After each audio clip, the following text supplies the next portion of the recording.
All right. Well, good afternoon and welcome, everyone. This is a free webinar. It's Leading with Resilience, Building Organizational Strength Through Adaptable Leadership. During the next hour, Dawn and I are going to be exploring how to develop resilience and how it can transform the way you navigate both personal and professional changes and enhance leading with resilient mindset and driving your success. Right? This webinar is recorded. Your microphones will be turned off. And we will be posting this webinar along with some handouts on Dawn and I's website. And we'll explain a little bit more about that together. For the next 50 minutes, Dawn and I will be talking about being resilient and how to add that into your toolbox. And we'll leave about 10 minutes for Q&A at the end. In the meantime, we're going to be asking some questions as the presentation continues, and you can use the chat tool to add your advice or your value or your feedback, right? Dawn, would you also like to explain a little bit or share a little bit about a giveaway we're giving? Yeah, absolutely. As a matter of fact, I'm going to share my screen right now, real quick, and to explain it a little bit. So, are you able to see? Yes. Okay, so it's a 7-day action plan. So we're going to be talking a lot about different essentials needed for really to build resilience as leaders.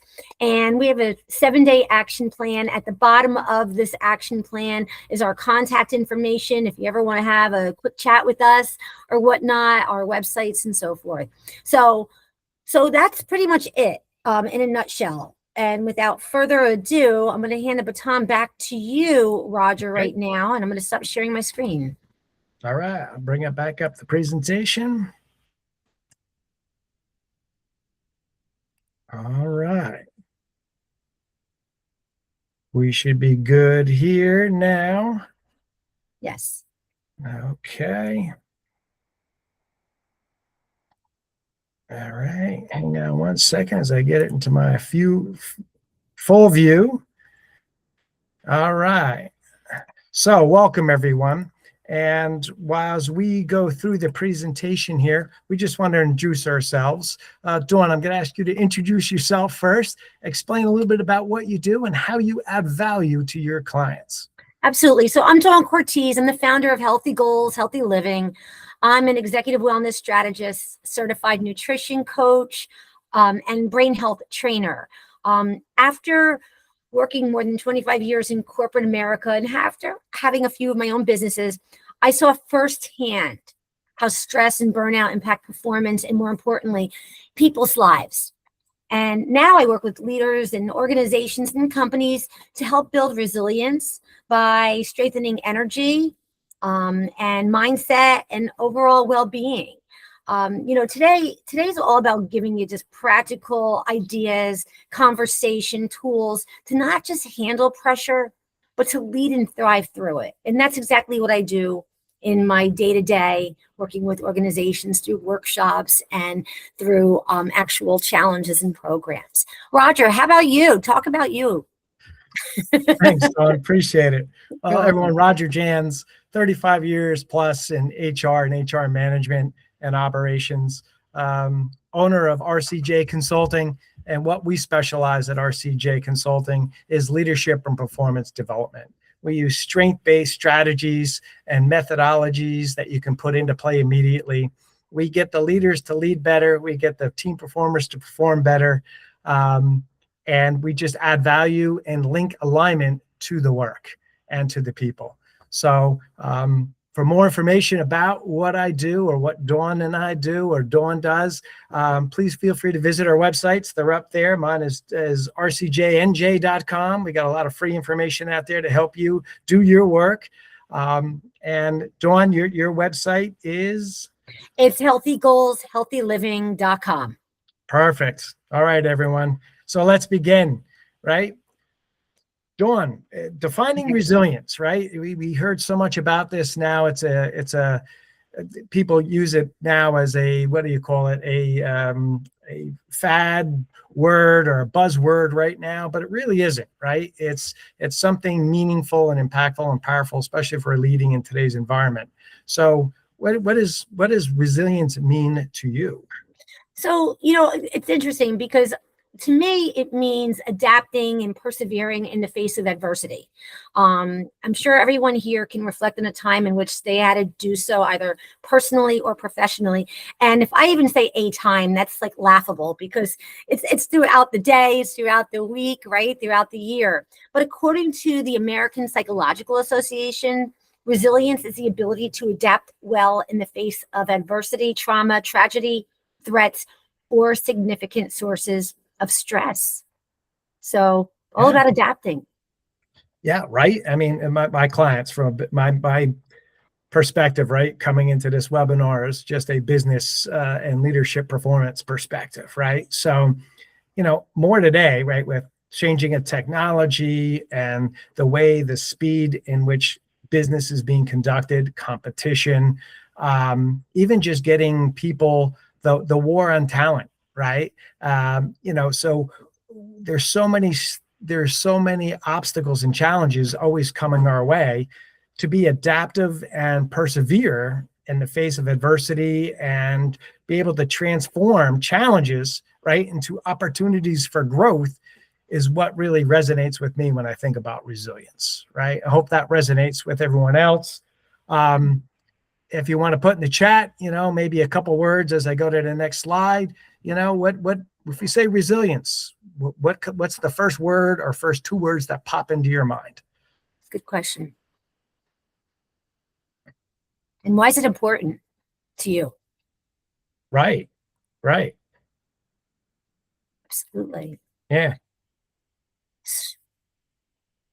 So, Roger, in terms of, why does resilience matter? I mean, I think you'd probably agree with me. Don't you think that like change is happening all the time? It doesn't happen just once in a while. But, most teams aren't struggling because they're not capable. They're struggling because the pace of change, like it never lets up. Resilience allows people to adjust without completely burning out in the process, which is good. And the ability to bounce back and adapt is so important for decision making, because if we don't have the ability to bounce back, we're going to have issues with decision quality. Teams become reactive. We want to avoid that, right? Yeah. And the culture goes downhill when resilience isn't managed. We may have seen that in our in our previous lives. You might see it day to day when you're working with your clients. What's your take on this? Yeah, well, I'm finding, right, when leaders build resilience, right, in their teams, right, teams stay focused, morale and performance improves, right? If we're not building in resilience, and what I'm seeing today with like Gallup poll, right, 80% of American workers are disengaged, right? Stress is all at a high time level in employment and in corporate and higher education today, right? So when we don't build in resilience, or we don't use it as a tool, or we don't acknowledge it, right? What we're finding, and I'm seeing in my clients is, right, their decision-making quality drops, right? They can't see. They're just so overwhelmed by what the issue is. So that decision quality drops. Team becomes more reactive instead of proactive. When that happens, it starts draining the culture's energy, right? Our goal with resilience here, right? Our goal is just to navigate the uncertainty and to face our challenges, but with confidence, right? That's the key. And that's why it matters. And I think it is not the leading cause, but it is a top 10, right? Because people aren't dealing with resilience. They don't know how to deal with it. They're not having the conversation. They're not using it as a tool. They're viewing it, if they have to be resilient because of a failure, they view that as just as a negative instead of a positive, right? So this is why resilience matters. Yeah, good point. And Nancy put something in the chat that I think is very impactful. Attitude plays a big part in resilience. I think, Nancy, you're spot on with that. I agree with that. Yeah, totally. It is. It's what the only thing we can control is ourselves, right? And we have to have a self-check sometimes when we go to work, right? We have to say, hey, what's my energy level like? What am I communicating? What's my leadership style coming into work today? What are others seeing? I'm seeing this, but maybe it's not, right? So you're right. Attitude plays a huge part in resilience. Huge part. Yeah. So we're going to be talking about the 7 essential elements for a resilient mindset. 4 of these elements will be focusing on personal leadership, and the other 3 elements focus on team leadership. So we all are leading ourselves. We might be so focused on our teams, but if we're not putting focus on what we are doing and how we're going to overcome adversity, then that could be a little bit of a challenge. But when we talk about resilient leadership, it's easy to think about how I support my team. But the truth is, it starts, as I said, with how you lead yourself. Your team doesn't just listen to you. They feel you. They feel your energy, your reactions, how you handle pressure. This is what sets the tone. So I say we jump right into the 7 elements. Roger, can you take it away? Yeah, totally. Let's do it. And these are 4 personal tips and 3 team leadership tips that we're going to give you today.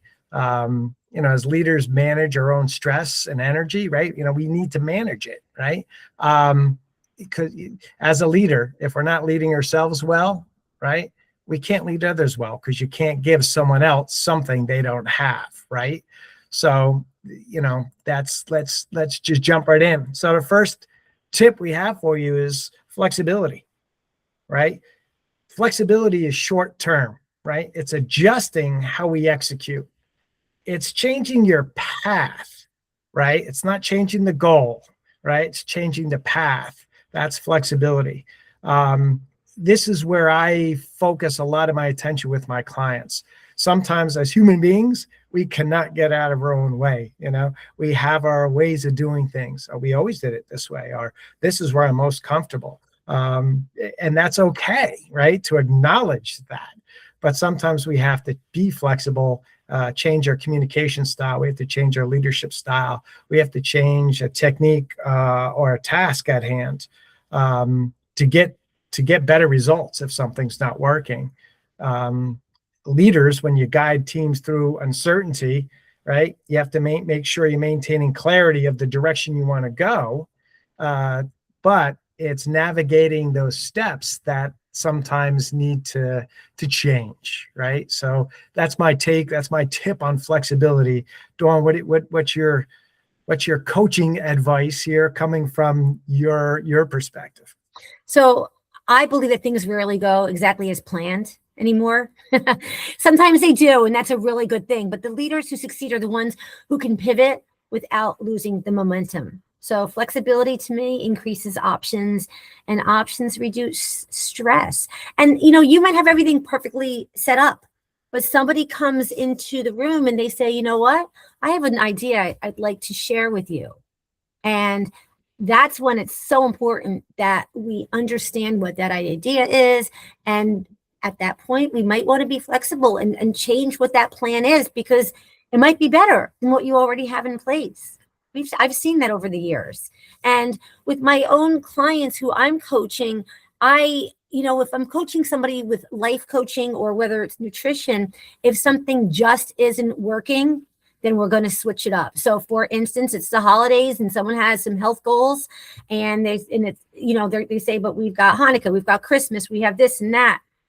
Okay, we're going to shift, because otherwise we want to set people up for success. So that's flexibility. Yeah. Right. Great points, Dawn. So the next point is adaptability, right? Right. And this is where strategy meets reality. It's not just thinking differently, it's actually changing course when needed. Yeah. So flexibility is a mindset, adaptability is the action. So the goal doesn't change, as you mentioned earlier, Roger, right? The path might change multiple times, but we don't get stuck in that plan. So we have to focus on the outcome. And I believe that it's important that we recognize when something isn't working, being open to new approaches, maybe from colleagues, collaborators, and make decisions without having perfect information. Roger, what's your view on this one? Yeah, adaptability to me, right? As I lead my clients in vision planning or strategy planning, right? Sometimes they have such a complex goal, right?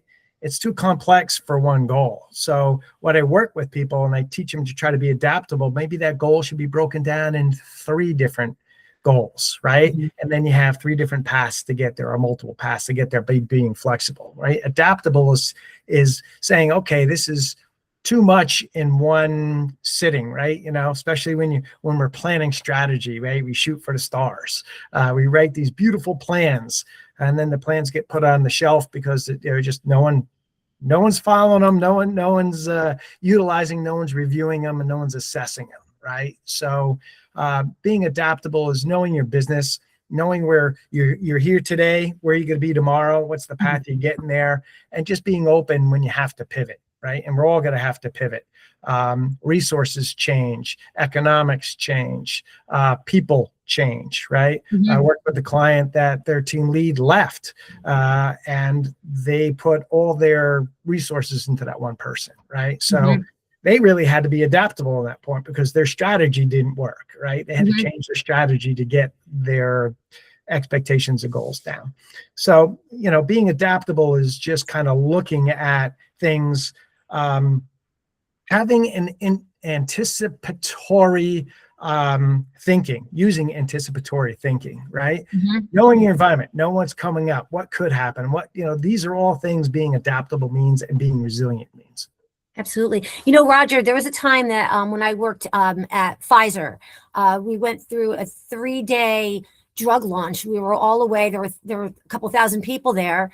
And at the end of the actual launch, the VP of this division got onto the podium, got onto stage and said, okay, I have an announcement for everybody. This drug has just been pulled from the market. Oh, wow. And so at that point, we had to practice our flexibility and our adaptability. And I'll bring up some other points about how we all felt and what we thought. But at that point, we're like, okay, there's no other option here. We have to be flexible with what our new business objectives are and what we're doing. So, yeah, right. That's a great example. Changes are going to happen. It's how we react to them and are prepared to react to them. Exactly. Yeah. Exactly. Would you like to go on to resourcefulness? Yeah, let's do it. All right. So resourcefulness, right? Just the ability to move forward. How are we moving forward, right? Injecting a conversation with your staff or your team or even your senior leaders, if you're on a senior leadership team, right, is talking about what happens, right? Having that staunch acceptance of reality, right? We make these plans, but we need to be aware they might not go as according to plan. So how are we going to be resourceful? And it's what tools we're using. What actions or what backup plans, plan A, B, or C, can we use if they fail, right?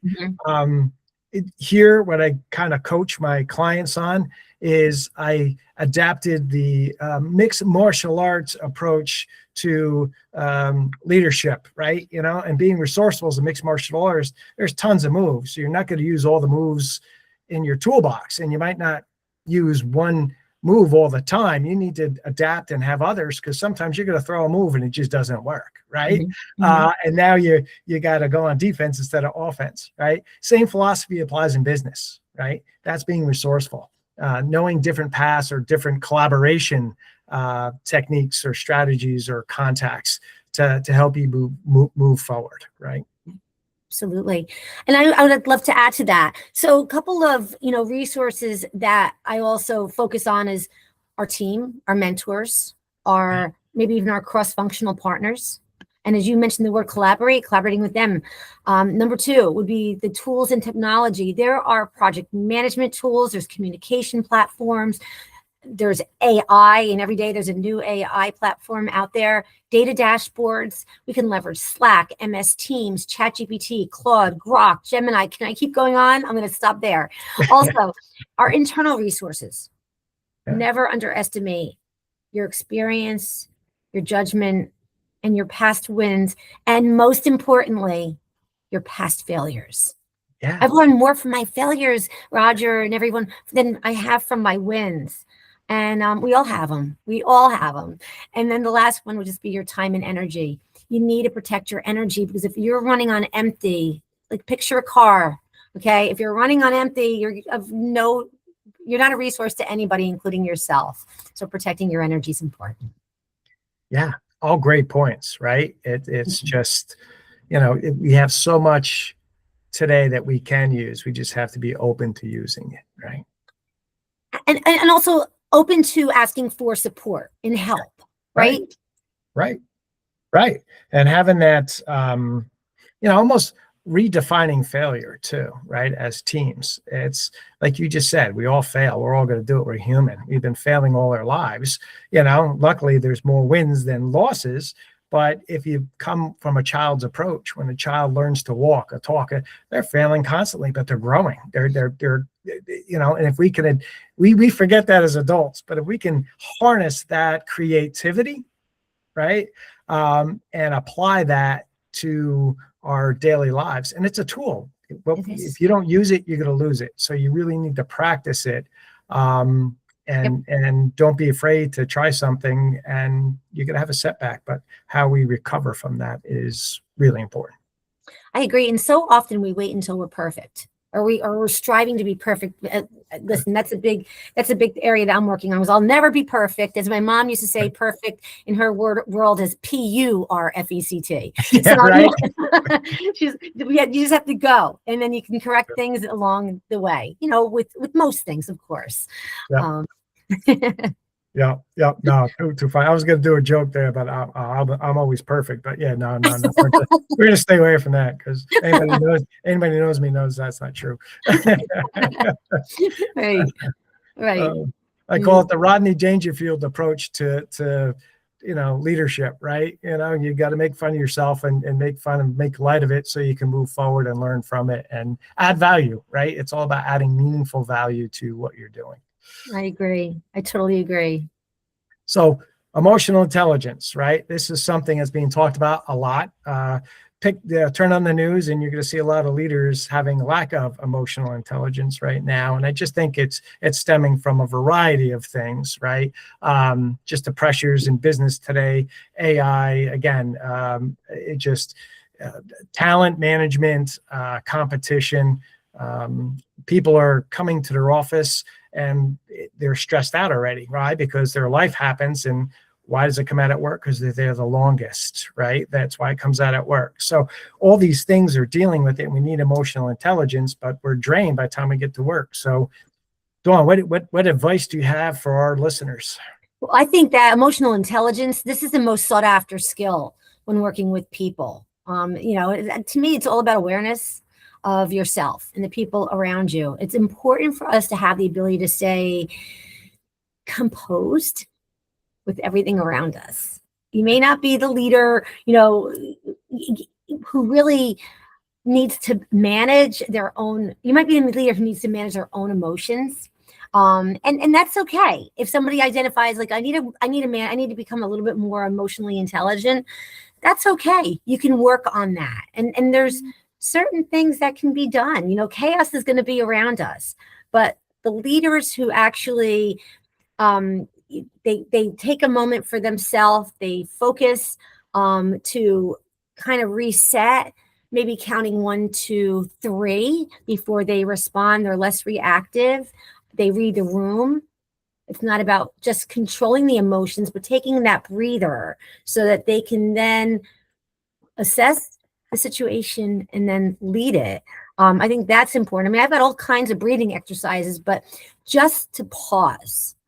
So often we're uncomfortable with the dead space, dead air, right? Yeah, totally. We feel like we have to say something. But people, I think people look to their leader to see how to respond. If there's a steady leader, there's a steady team. It becomes contagious, and so is stress.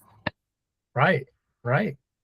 And you nailed that right on the head, right? A leader needs to lead that especially with the team or themselves, but taking that moment just to reset. Yep. Right.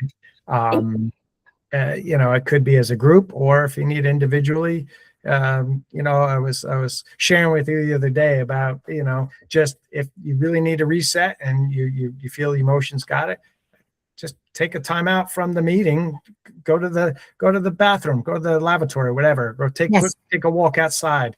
There's so many, take a sip of water, right? Yes. There's so many things that you could do with that dead space, that will add value not only to you, because if your energy isn't, you're not adding any value to that meeting or that. So now you're someone who, is not a contributor. You're not collaborating. You're not being accountable for you, right? Yep. So using your emotional intelligence and all these breathing exercises and being aware of your actions. How's my body language? How's my voice? How is my face? Right? Yes. Mm-hmm. Smiling sometimes will just break the tension, right? All these little things are emotional intelligence, people. It's being aware of what we're bringing to that moment. I agree with that. I'm thinking back to that time that I just told you all about with the drug launch that was pulled. When I think about the leader, and this happened probably 2 decades ago, but when I'm thinking about it, he stood on stage, he was calm, he was cool and collective. He was also reassuring. So we weren't worried like, oh my goodness, am I going to lose my job? Am I not going to have a job? Of course, at the time, Pfizer had a lot of medications, but it was the way he delivered his message to us that made us all feel comfortable. And to me, that was an excellent form of emotional leadership, of leadership, of everything we just spoke about. So emotional intelligence and every type of leadership and intelligence that we've discussed to date, Roger. If anybody has a story that they have had, like they've experienced a situation where they've seen outstanding emotional leadership, emotional intelligence, feel free to put it in the chat. We'd love to hear and see what you are experiencing or what you've experienced. So feel free, while we're talking, if you have anything that you'd like to add, you're welcome to. Yeah, David put in our opinion, right, is one of the 4 most important, or comes first. I definitely think I have one that's important, but Dawn, from your mental health expertise, what do you think? To me, I think it's truly emotional intelligence. That's mine. I do. I think that's skill, because that's just human interaction. It's human interaction, but it's also controlling our emotions. And because whether you're leading a big team or whether you are a team member, even an independent contributor who might be working with people, you're influencing the way people may feel about the given situation, about their job. So I think it's important, because I think emotional intelligence can help build trust too. Mike, how about yours? What's your view, Roger? Yeah, it was a great question, David. Thanks for asking that. For me, emotional intelligence is the foundation, right, that you build everything off from, especially in leadership, right? Leadership starts with leading yourself. Then once you lead yourself well, you can lead others. And then once you lead others well, then collaboratively you lead the process, right? It all starts with emotional intelligence, because if our vision is cloudy, our communication is cloudy, our mood is cloudy, you're not adding the value, and people don't want to work with you, right? Other things start unraveling when we don't have emotional intelligence. And as an employee or as a leader, right? How am I adding value, even in your personal life, whether you're a father, brother, cousin, whatever it is? How am I adding value in this moment in time? Right. And it all stems from how we're delivering our energy, and that comes, from emotional intelligence. It does. It does, and that's a very good point. And I think that I think with emotional intelligence, and I mentioned this before, and it just piggybacks on what you're talking about. It does build a culture of trust when somebody, emotions are important, and especially, and again, as you said, it's not just at work but at home too. So right. Right. I mean, think about it. If you were somebody and they're snapping your head off, or they're not even yelling at you, but they're creating negative energy, right? What's our Right. first response? We want to bail. We're looking for the door. We're not hearing what's being really communicated, right? We're hearing the facade, maybe that's the wrong word, but we're hearing the emotion rather than hearing the issue of the problem, Right. right? Absolutely. When emotional intelligence, I think, is off, that's when very often people will end up leaving a company when they feel like, I don't know what to do. Right. Because working, in a team or for a person who it's like all over the place Yeah. emotionally. Yeah. And, they're reactive and so forth and so on. And, there's studies out there that show that more people don't leave the company, they leave their Right. manager, their Yes. boss. Yeah. And so I think that this is an area that is important. Yeah. So the next topic is supportive environment. Right. Before we go on to that, I want to get that, but also Nancy just pointed, how do you improve someone's emotional intelligence, right? Great question. And boy, do I want to all the time. But the reality is, Nancy, you can't. All you could do is mirror your emotional intelligence, and you can remove yourself from someone's negative emotional intelligence, right? Or reframe a question or reframe the behavior. Oh, I see you're upset about this. Is there another way you want to share that? Or, you don't want to call them out, but you want to call out the behavior. You don't want to call out the person, right? It's the only advice I could give you. You're not going to try to change someone's emotional intelligence. I've had a lot of experience with working with some challenging individuals, and you just learn how to develop a strategy so you can communicate with it. Maybe sometimes in the moment you just let it go. You ask the person if they want to go for a walk. You share, I can see you're upset about that, something, and then later on say, hey, this is my style, this is what works best for me. How does it work best for you, right? That's a better way than to do that. I don't know, Dawn, you want to add value here? I think that I think what you said, I agree with it. And I also think that it's from a top-down approach, in maybe setting up some like guidelines for when people are hired, maybe from leadership. Like this is like our standard of work practice. And maybe that's one thing. Another thing is working on reframing.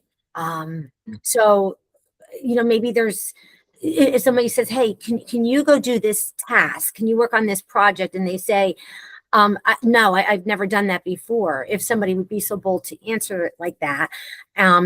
And maybe there's a little conversation about, well, I'm giving you an opportunity, and how about adding the word yet to that? Like, I haven't worked on that opportunity. I haven't worked on that project yet, and I don't know much about it, but I'm willing to learn.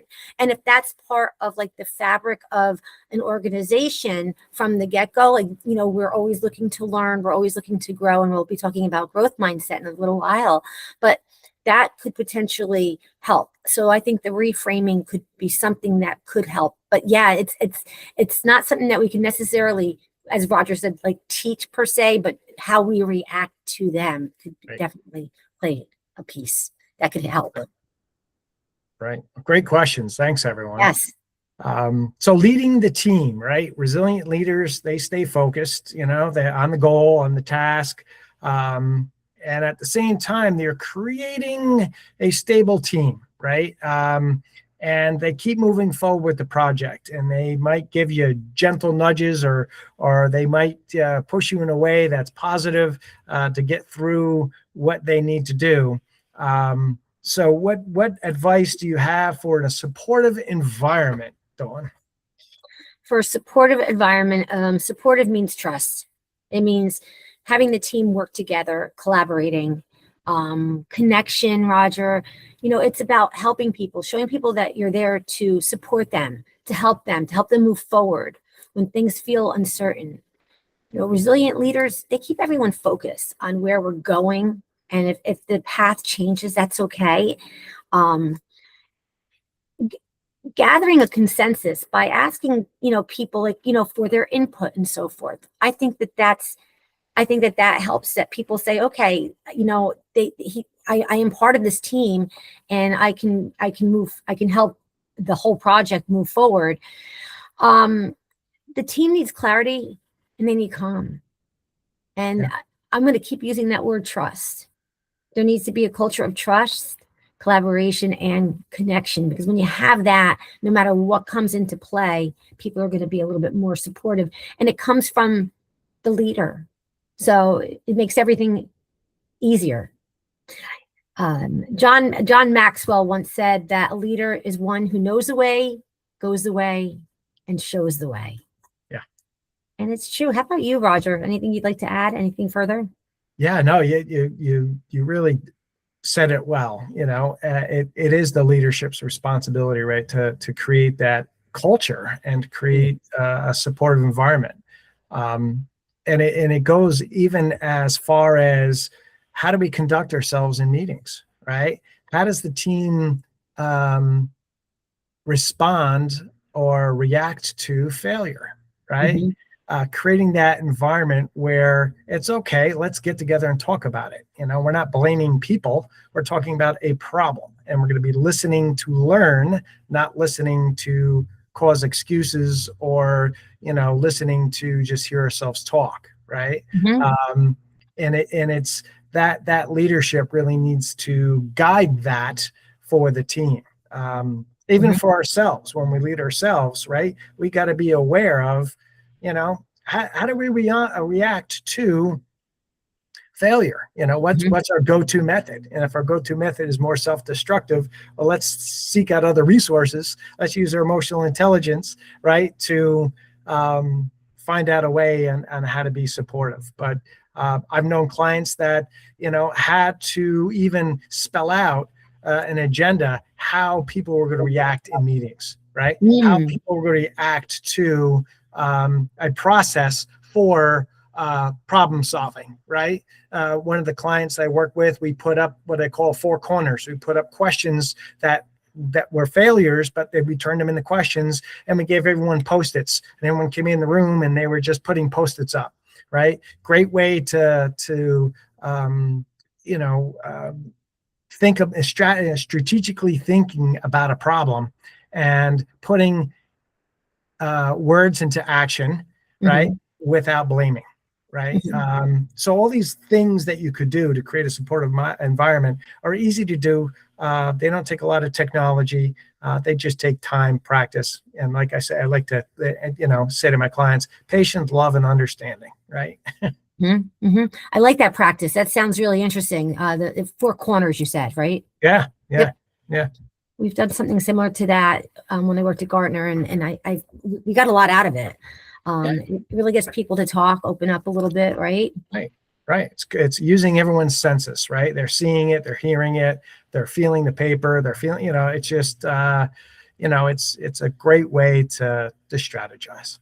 Absolutely. I think that's great. Awesome. Awesome. Yeah. I think it's also important that a leader will also, if they see that somebody is hesitant, overwhelmed, or maybe they're holding back, that they ask, ask each person individually, so have a one-on-one, ask what's working, ask what's not working. Yeah. Because once we uncover that, and maybe that person's going to be less inclined to say this in a group, but maybe more one-on-one.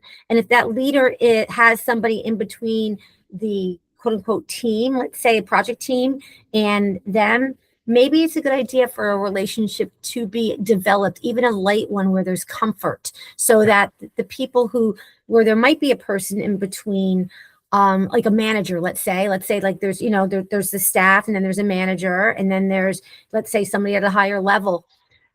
Get to know those people, get to know the team. I think that's really important, because that can help establish trust. Right. Yep. It goes a long way. It does. And it doesn't take much. It's just asking questions and being genuine. Yes. Right. With the person that you're in. Right. In business environments, we don't have to be best friends, but we just have to be best colleagues. And, yes. Just getting to know one another, know the communication style, know the leadership style, and just what's expected of me when I'm coming to a meeting. Right. Mm-hmm. What's expected, how am I supposed to be accountable? Like, and discuss how each of us are going to be accountable. Right. So perfect. So growth mindset. That's our next tip for a team. Mm-hmm. So Dawn, why don't you lead this one and Okay. can add some value. So it's not just about encouraging growth. It's about creating an environment where growth is expected, it's supported, and it's normalized. So most people want to grow. They just need the space and support to do it.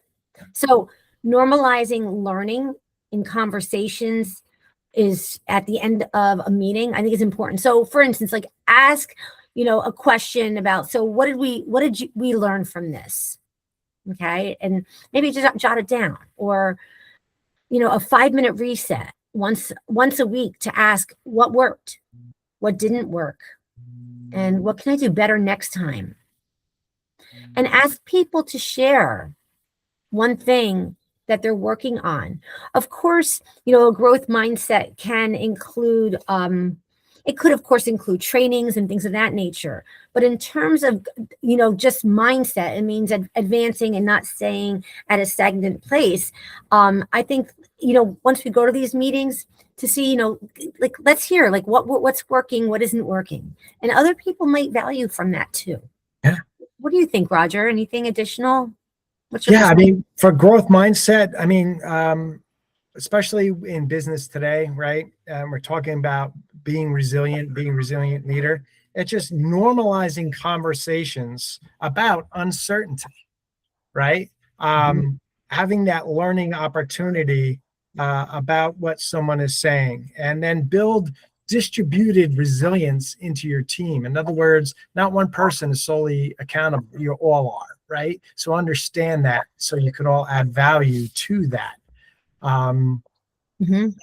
That's so important, I think. Approaching that mindset. We all have expertise. We're all going to add value. Some might add value quicker than others, but it doesn't mean that someone's not adding value later on, right? It's all about hearing what options we have, and learning something we don't know. Yep. And what comes to mind as soon as I heard you say that, what comes to mind is AI. Yeah. AI is going to impact every single one of us, and it can help us get ahead. Or if we say, nope, don't want to learn it, that's not necessarily a growth mindset. So, that's something that I definitely, I'm speaking to my clients about, and how important it is. And some of them are like, can we bring in trainings on this, for the companies that aren't tech companies, of course. Right. And, we're talking about that. And they don't need to become gurus, but to have, some information. But that would be a growth mindset, something that maybe that they might say, well, that's not my role. I do X, Y, and Z, and I'm never going to have to use technology. Well, it might be beneficial for you to, with it. So perfect. Clear vision, Roger, that's our next topic. Yep. Right. So especially with teams, when I do a lot of teamwork with my clients, right? There's 3 things I like to talk about teams. You got to have a clear vision, and you all have to have the same clear vision, right?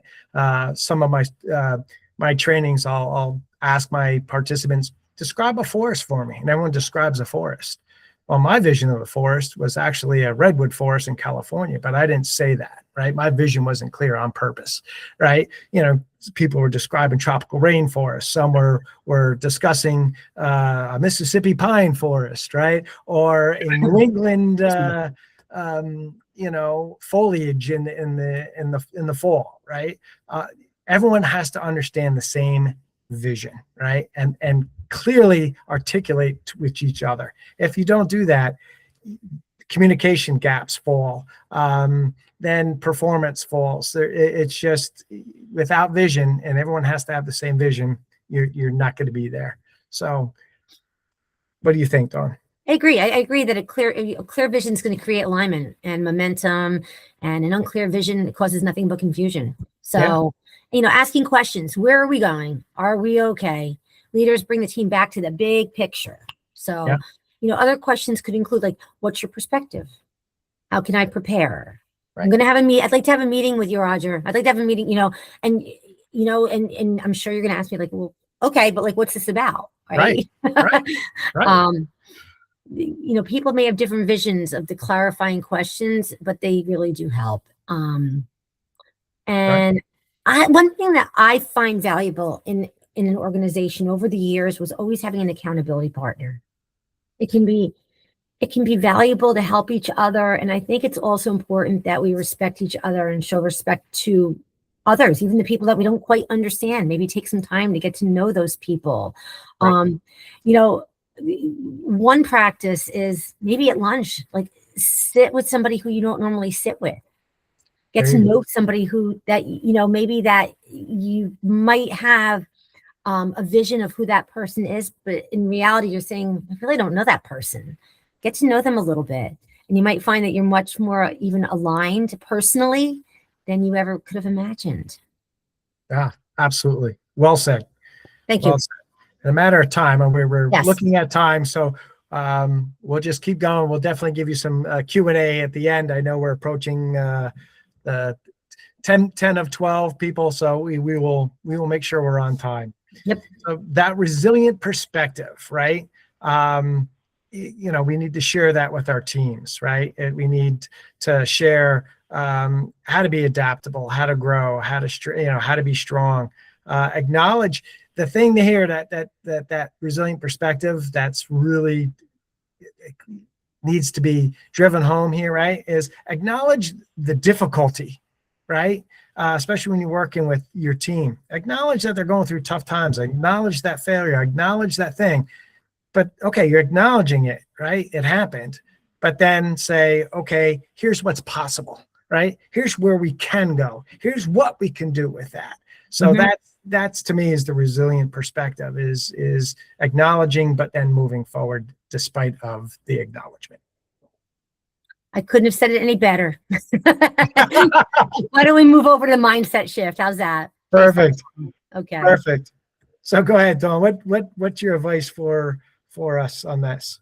So, you know, my voice, what I'm thinking about with this is that we have to change how, as exactly as it's written here, how we approach setbacks. And these are a couple of practices that I suggest. This is an approach. One, pause and reframe. Number two, change the language. Instead of saying this failed, how about saying this didn't work yet? Instead of saying this is a problem, say this is something we get to solve.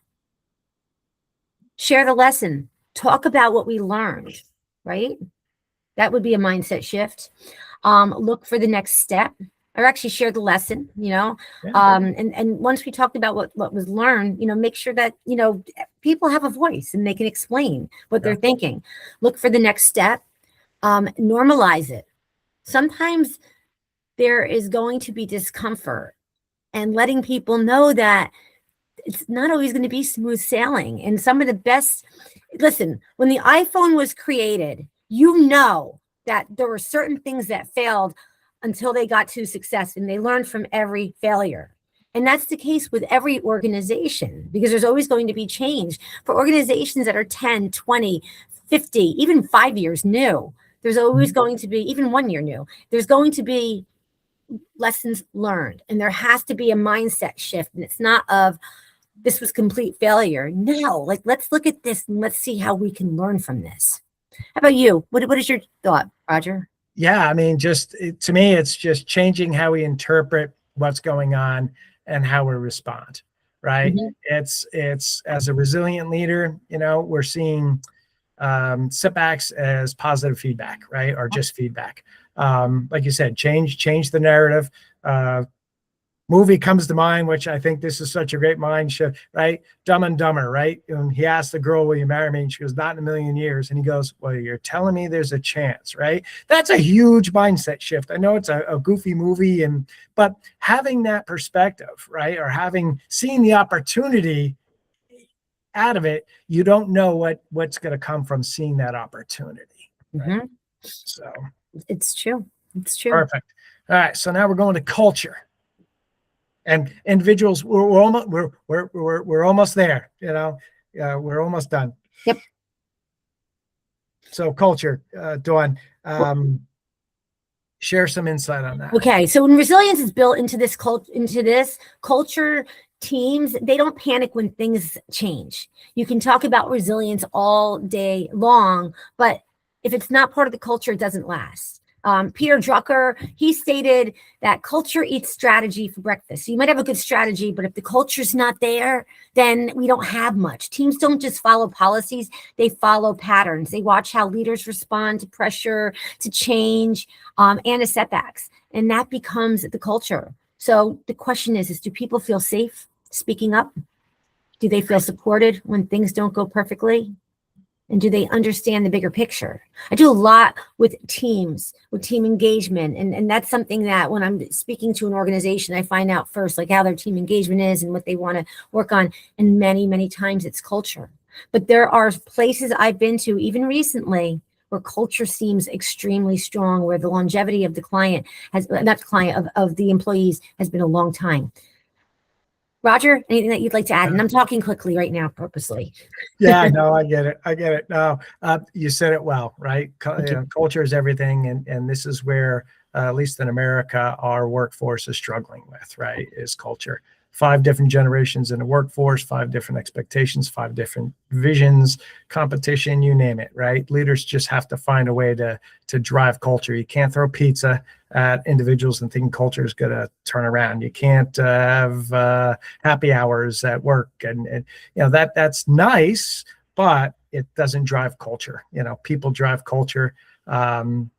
Being on a team drives culture. Communication, vision, purpose.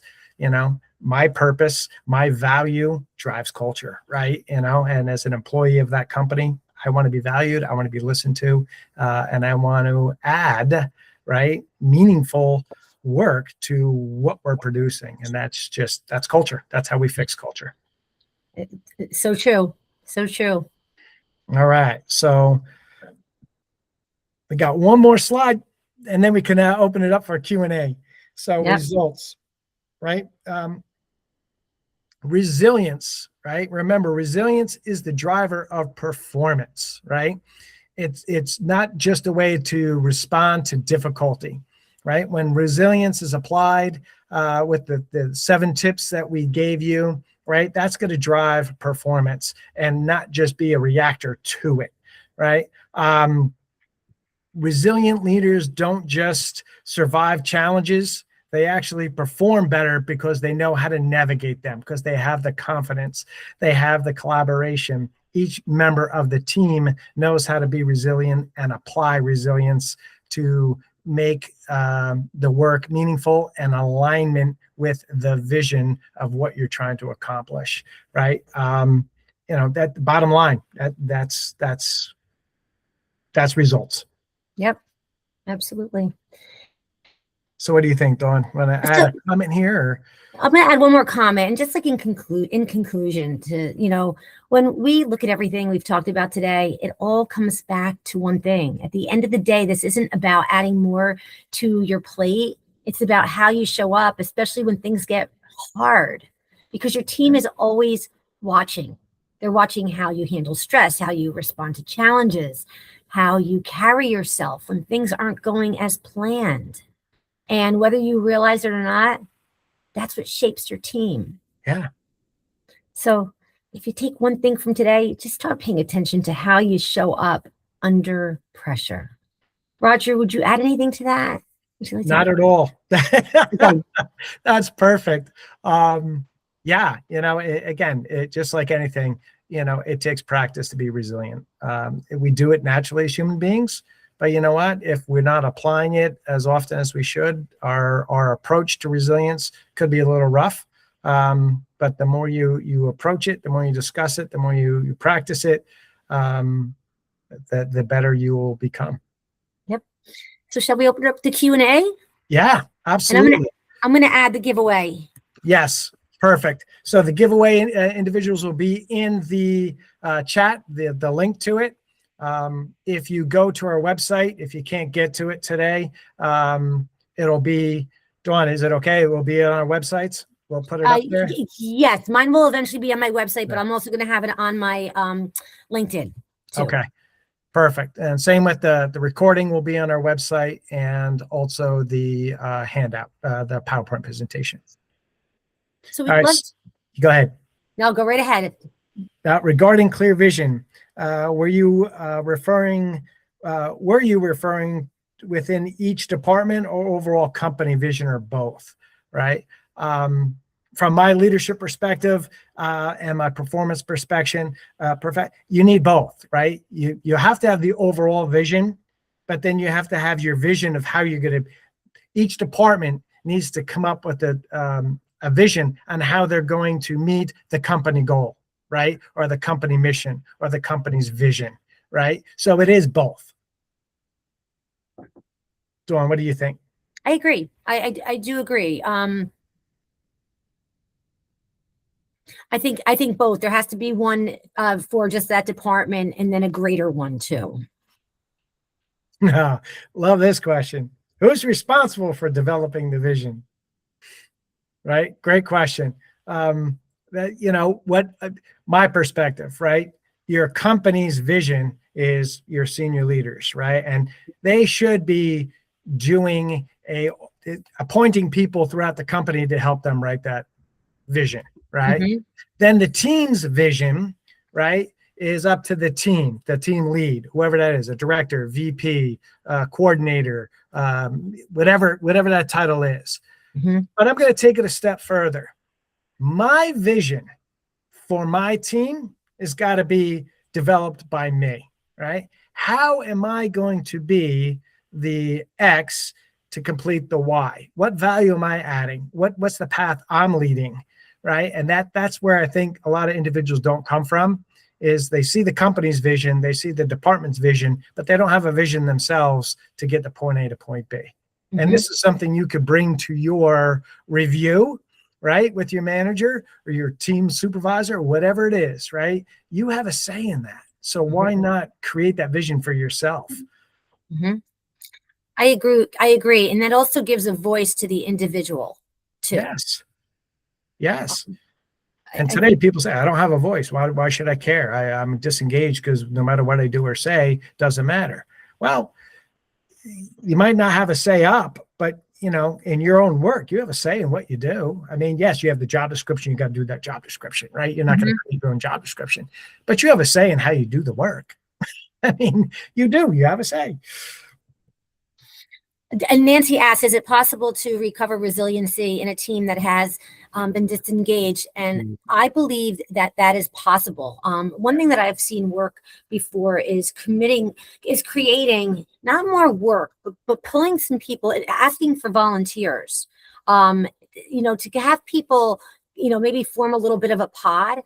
And a pod that's going to be listened to, so that maybe with some specific questions that are given to this pod, so that they can then talk about maybe developing that vision. And maybe those particular employees who are disengaged, maybe there's a specific reason. And, understanding maybe what that reason is, maybe they would be the right person for that pod, or maybe they're not going to be the right person for the pod, but see what their views are, maybe in the performance reviews. And if not everybody's getting a performance review, I think and maybe calling it something else, maybe that could be something that could help. Yeah, my perspective is, Nancy, it's possible, but it's tough. It takes a lot of work, especially if the team really there's issues, there's history. There's a lot of healing that needs to take place.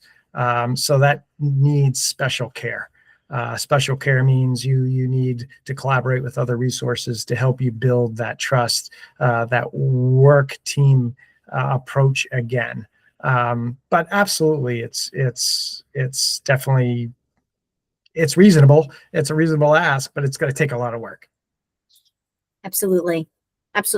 Roger, have you worked with teams on this type of thing in the past? Yes.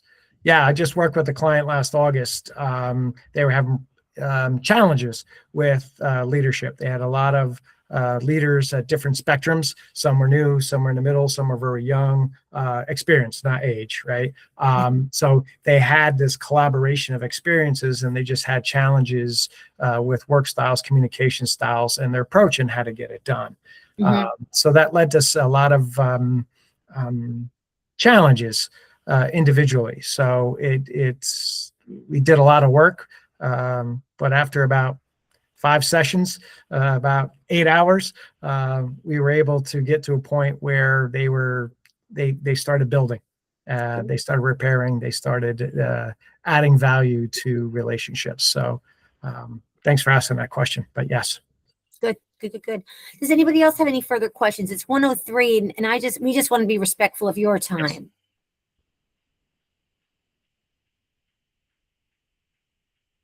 And if not, yeah, we just want to say thank you for joining. Yeah, thanks everyone for joining. Hope this added value to your day. Feel free to visit our websites, reach out if we could help you in your work. But appreciate it. And Dawn, I would like to thank you for collaborating with me. This is a privilege for me. So I appreciate your time as well. Thank you, Roger. It was my pleasure, and this was a lot of fun. So thank you so much. Thank you, everybody. Make it a great day. Take care. Bye-bye, everyone. Bye-bye.